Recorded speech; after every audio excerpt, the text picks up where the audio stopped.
Ever since Minecraft's release in 2009, there have been more versions discontinued than versions still available. I've talked a little before about how Mojang drops versions of Minecraft like Google drops software, and while it's funny to bully Mojang for managing their software like morons, it's equally sad that they care so little about you, the consumer, and how you like to play their game. Now, I'm not here to whine and complain about Bedrock or anything like that. While I hate Bedrock for a multitude of reasons, that's not what I want to tell you about today. Today, I want to tell you about the only version of Minecraft that is 100% completely lost with barely any trace of it online, aside from old articles talking about its announcement. So what is this version? Well, it all starts back on August 16th of 2011 when Minecraft Pocket Edition first launched on the Google Play Store exclusively for the Sony Xperia Play Android phone. It was obviously really basic at the start, but this unknowingly started what every version of Minecraft would eventually evolve into: Minecraft Bedrock Edition. 2 months later, on October 7th, compatibility was extended to all Android devices. Then, after another month, Minecraft PE was released for iOS. So, for about a year, the majority of the smartphone and tablet market had access to the game. But then on September 13th of 2012, Minecraft PE was made available on the Amazon App Store, adding Amazon's Fire OS to the list of compatible operating systems. At this point, all bases are covered. Minecraft was now available on what was quickly becoming the entire mobile phone industry. But why stop there? On April 12th of 2014, Amazon released the first generation of Fire TV devices, so naturally, yeah. Fire OS was already just a modified version of Android, so making the game run on it required almost no effort. The Fire TV's operating system was, and still is, just a modified version of Fire OS, so in the same vein, it was a no-brainer. Fire OS and the modified version of it that runs on Fire TV are so similar to Android, in fact, that they both use .apk files to install applications just like Android. While the Fire TV proudly ran Pocket Edition, a few months later on December 10th, Pocket Edition made its way onto the Microsoft Store and became available for Windows Mobile. Yes, thank God. Now the Windows Mobile users could play Minecraft. Both of them. Windows Mobile, which was Windows Mobile 8.1 at the time, obviously was built off of Windows 8. Given that, you might expect the app file type to be similar to Windows, like how Fire OS and Android both use .apks. Maybe Windows Mobile uses .exe files or MSI? Well, no. It uses the XAP file type. Yeah, go figure that one out. The Fire TV continued to be a breeding ground for shitty mobile games on TVs. That was until December 19th of 2016 when Minecraft PE support was cut from the Fire TV, and in its place was Minecraft Fire TV Edition. What was it? Well, it was just Minecraft Pocket Edition, but called Minecraft Fire TV Edition. Almost nothing else changed. Besides that, the price increased from $6.99 and it was a separate app for Minecraft Pocket Edition. Nice. It stood as a great example of Mojang giving a big fuck you to the community, but at the same time gave TV boxes a bigger sense of importance, differentiating them from mobile operating systems. Previous owners of Pocket Edition for Fire TV could update to this new version for free, but still made no fucking sense whatsoever given the fact that the only change was this little number here. But on that same day that Minecraft Fire TV Edition came out, another TV box saw its own version, and for the first time ever. A TV box that came out over 7 years before the Fire TV and has been under constant development since its release. A TV box developed by the most valuable company in the world. On December 19th, 2016, alongside Fire TV Edition, Mojang announced and released Minecraft Apple TV Edition. Minecraft Apple TV Edition was essentially the same thing as Minecraft Fire TV Edition, a repaint of the mobile equivalent. But was Minecraft Apple TV Edition a port of Pocket Edition for iOS like Fire TV was a port of Pocket Edition for Android? Well, pretty much, yeah. Before I go into the technicals of it, it's worth mentioning that Minecraft Apple TV Edition was actually first mentioned by Tim Cook at the October 2016 MacBook event. It's gonna be really fun. He barely gave a fuck, and to most of the people in the audience, it probably just seemed like a nice reason to buy more Apple stock. But it wasn't actually acknowledged by Mojang until its release on December 19th, when one of Minecraft's official blog writers, Owen Jones, reported that, "We're on Apple's magical black box." How great, keeping it tasteful. Anyway, Apple TVs run tvOS. The first generation of Apple TV back in 2007 ran the first release of tvOS, which was built off of macOS. This thing is a fat fuck. It wasn't until the second generation in 2010 that Apple rewrote tvOS and based it off of iOS, and it's been that way ever since. So similarly to how Fire TV received its port from Android, so did Apple TV receive its port from iOS. And just like how Fire TV uses the same app file type as Android, so does Apple TV use the same app file type as iOS. And while on the topic of operating systems, it's worth noting that while both the Fire TV and Apple TV run on operating systems based off of mobile operating systems, both of those mobile operating systems were based on computer operating systems. And if you want to go even a step further, both of those operating systems were based on Unix. So it's like a fucked up cat-dog-daisy chain of copying homework. Anyway, plenty of outlets covered the news and reported it, but that was it. Nobody actually fucking played it. In all my research, I could only find 2 users who have ever uploaded gameplay of this version. Nobody gave a shit about it. And although nobody gave a shit about it, it is the only documented instance of an Apple TV application receiving a physical release. Yes, that's right, a physical fucking release. The Nimbus Minecraft Apple TV controller bundle. This package is almost completely undocumented online as of the making of this video. In my research, there is one unboxing video of it, and only a few news outlets that covered it, Nimbus's official website being one of them. The bundle was only released for a limited time and was exclusive to Apple stores. It cost $39.95 and included the officially licensed Nimbus controller and a download code for Minecraft Apple TV Edition. The game on its own cost $19.99, just like the Fire TV Edition, so for an extra $20 you get a controller, which you needed to play it anyways. You weren't going to play with the Apple TV remote. Since this was a limited release, these bundles are extremely rare and typically only 1 or 2 show up on eBay every couple of years. I happen to have this one here, but I also have a new unopened one as it came in the Apple stores. You have to wonder if this was an attempt by all 3 companies to actually get someone to buy this version, since this bundle came out the next year in 2017. I mean, no one played this thing. It was almost pathetic.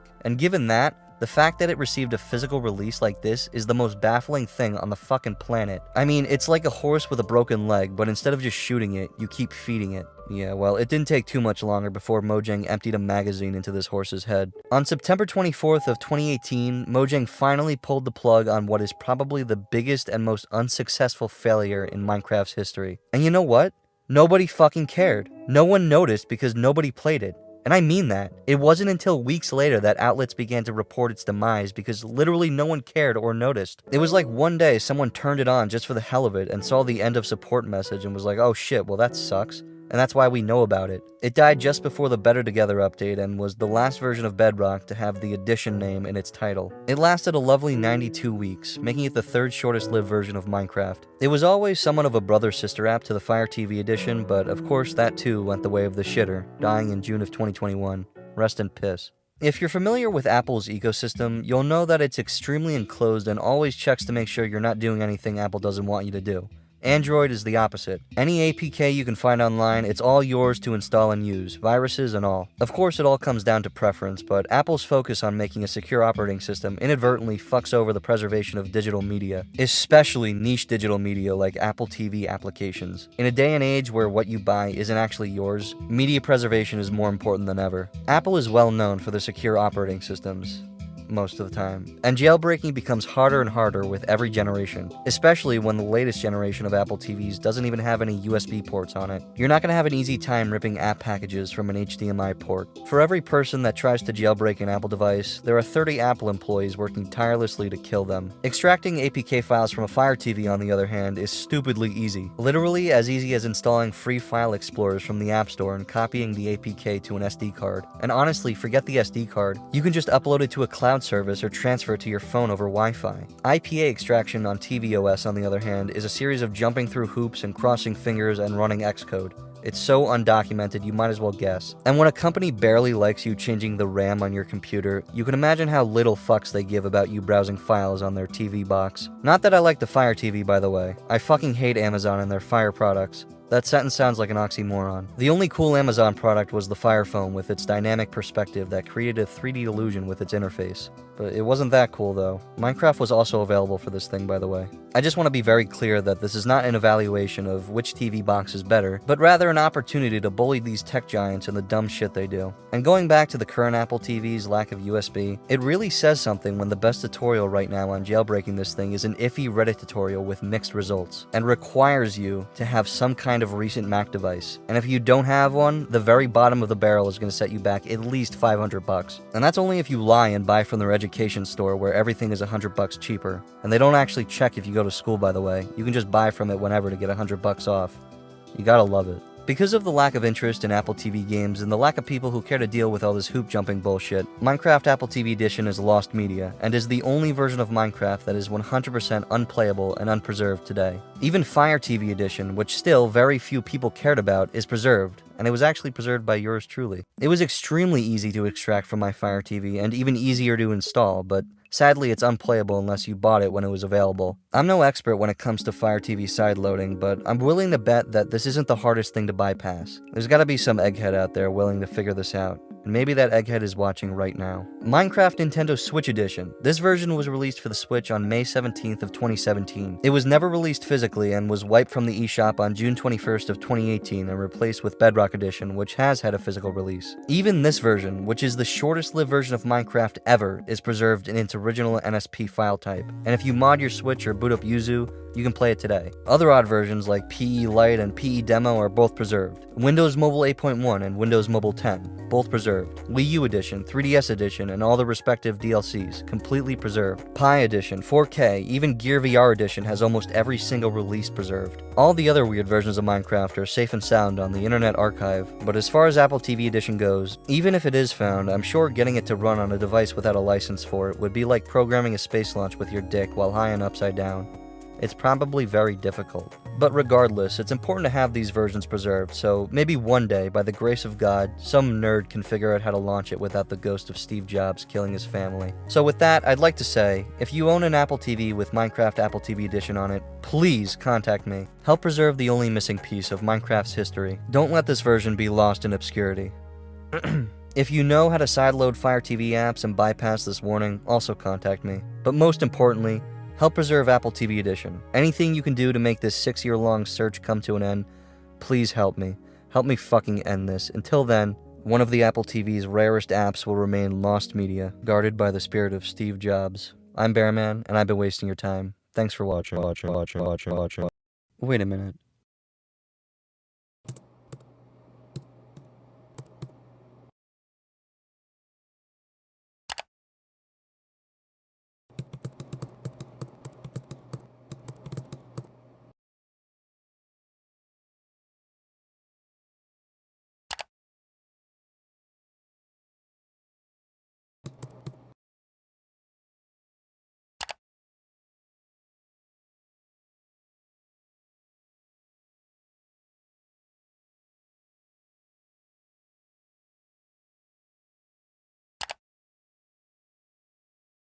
There it is. Holy shit. By some 1 in a billion coincidence, during the making of this video, someone is claiming to have uploaded the IPA file. But is it real? There has never before been any IPA file online claiming to be Minecraft Apple TV Edition. The only reason I found this is because of Yandex. If you're unfamiliar with Yandex, it's a Russian internet browser and one of the only browsers to not be filtered by the effects of copyright. In layman's terms, it's the best browser for finding copyrighted material since none of them get taken down. On a website called iOS Gods, a thread was started on March 24th titled Minecraft Apple TV Edition, started by user DXCool223. It's a bit confusing. The user never mentions the Apple TV in the description and keeps referring to the file as a mod. There's instructions on how to install, but the supposed link to download the IPA file is locked behind making an account.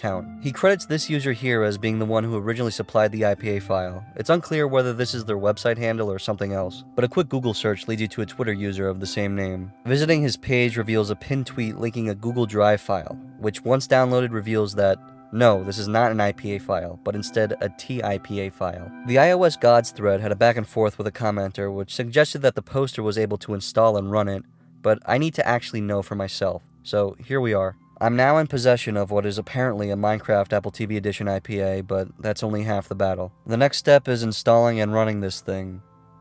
Good God. So before I continue, I'd just like to say this. I have very little faith that I can get this thing to run. From what I know so far, Apple TV jailbreaking is a nightmare. It's very unclear as to what can and cannot be done, so let me see what's going on in the Apple TV scene. So here's the deal. Installing IPA files onto an Apple TV is not terribly difficult at all. If you have a Mac, it really just comes down to Xcode and sideloady. With these two things, you're looking good. If you're unfamiliar with Xcode, think of it as macOS's equivalent to Visual Studio. Xcode originally launched in 2003 and has changed drastically as Apple's product range has expanded. The thing about Xcode is, it's meant for you to develop for Apple. So if you want to develop an app for iPhone, iPad, Apple Watch, Mac, Vision Pro, etc., and yes, of course, Apple TV. This is what you need. So by linking your Apple TV to your Mac via Xcode, you remotely install and test programs you write for your Apple TV. And of course, all those programs are compiled into the IPA format. When installed onto an Apple TV, the app will only last for 7 days though, and then it needs to be reinstalled. It just wouldn't be Apple without some stupid shit like that.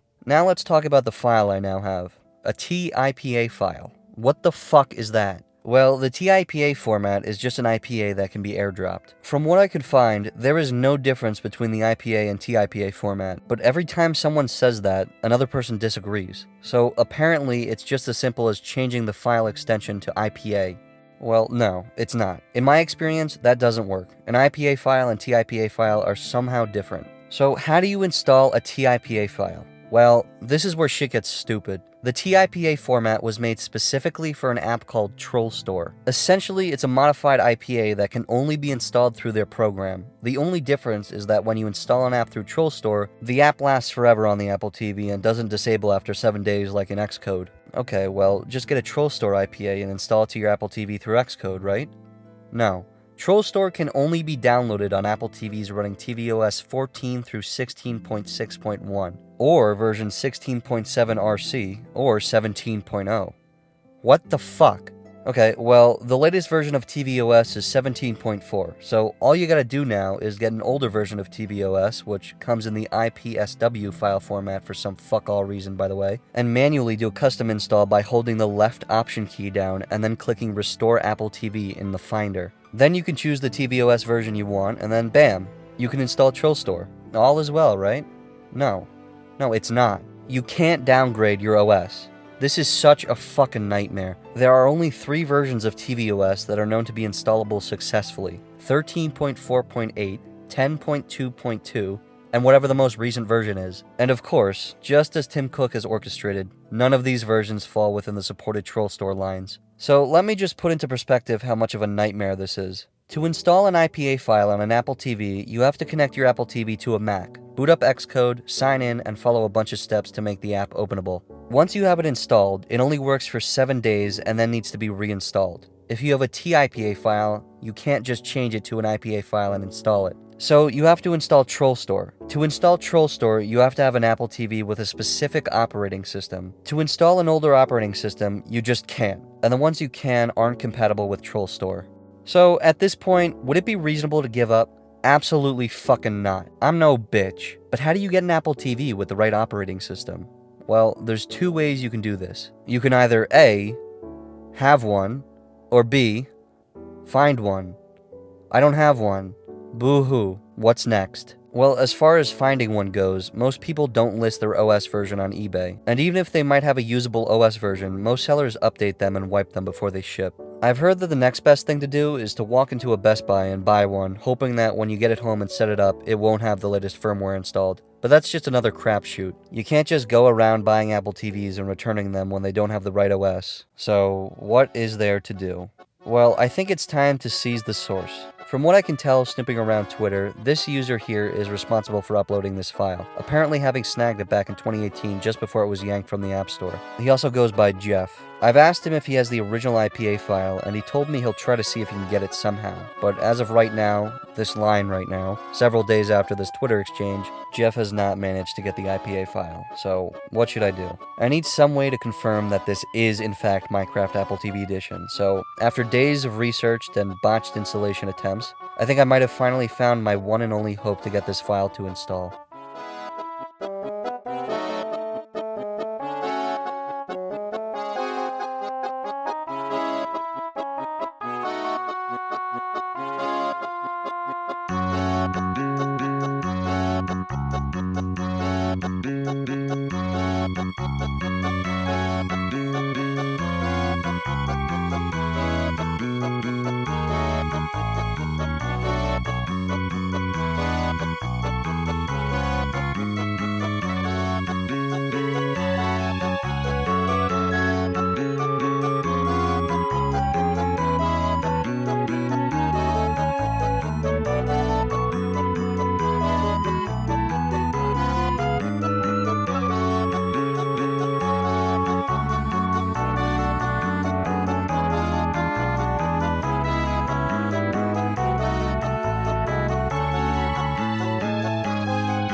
So after all this time, all this turmoil, and all this stupid fucking bullshit, here it is, installed via TrollStore on an Apple TV running tvOS 16.5.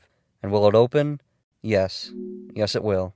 It'll open. This is Minecraft, Apple TV Edition, the only version of Minecraft that has been completely lost since it was delisted, up until now. Developed by Mojang, licensed by Apple, and killed by Microsoft. Here is Minecraft Apple TV Edition in all its shittiness. IPAs as a file type have to be one of the biggest anomalies in computer formatting. A file developed by a company worth over $3 trillion, the standard app format for the biggest technology ecosystem in the world, is also one of the rarest file extensions to ever be seen by commercial users. I've learned a lot about IPAs and the way Apple installs them throughout this venture, and on the way, I realized just how much Apple manages to suppress preservation despite being as big as they are. But against all odds, here we are. Sleep deprived, but we're definitely here. It's not every day that I get to complete the archive of every version of Minecraft ever, but the credit is due to all the amazing people out there who go out of their way to grab files and preserve them. Jeff helped me complete the hellish nightmare of a puzzle that I've been constantly trying to complete for the past 6 years, and I think it's incredible how much you learn about shit when you try to get something to work. I don't think there was a very big percentage of the population who were sitting on the edge of their seats shitting themselves while I uploaded my APK of Minecraft for Fire TV, and I'm sure the same goes for Apple TV Edition. But I sincerely hope that this video gets more people interested in the importance of not just preserving media, but also obscure things like this and the histories behind them. Because when you just sit and read about stuff like Minecraft Apple TV Edition and build an interest in it, it makes you want to futz around with your own Apple TV and learn about jailbreaking and how to install apps and what file types can be installed. It all around just leads to a very interesting and enriching rabbit hole that gives you a grander perspective on not only the development of technology and software, but also how the companies that make them severely ate shit and fucked it all up, which is kind of funny sometimes. That's why I do stuff like the Lost in Obscurity series. It's interesting to me to gather information that's scattered across the internet and put it all together in one video, creating somewhat of a detailed timeline that hasn't really been made yet. I love this shit, and stay tuned for a video delving into the gameplay of this version. That's on the way. I'm sure you'll never be able to guess what the gameplay is like. It's gonna blow your fucking mind. All in all, if you have an Apple TV, I hope you check this out, and more importantly, send a thanks Jeff's way. I hope, to some extent, we can all appreciate that Minecraft has finally been completely preserved, putting to rest this hunt for a single file that barely existed. And in the famous words of Steve Jobs, can anyone tell me what mobile me is supposed to do? Minecraft Apple TV Edition has been long lost, but now it's found, and I'm glad I could be part of putting this search to complete Minecraft's preservation to rest. Next time you're playing something obscure, look into preserving it. It might just disappear one day, and you might be the only person willing to document it. Always appreciate the obscure things in life. Until Tim Cook sends me a death threat, I'll continue to talk about Minecraft Apple TV Edition. I'm Bearman, and I've been wasting your time. Well, no, actually, I've been wasting my own time. Fuck you, and thank you for watching.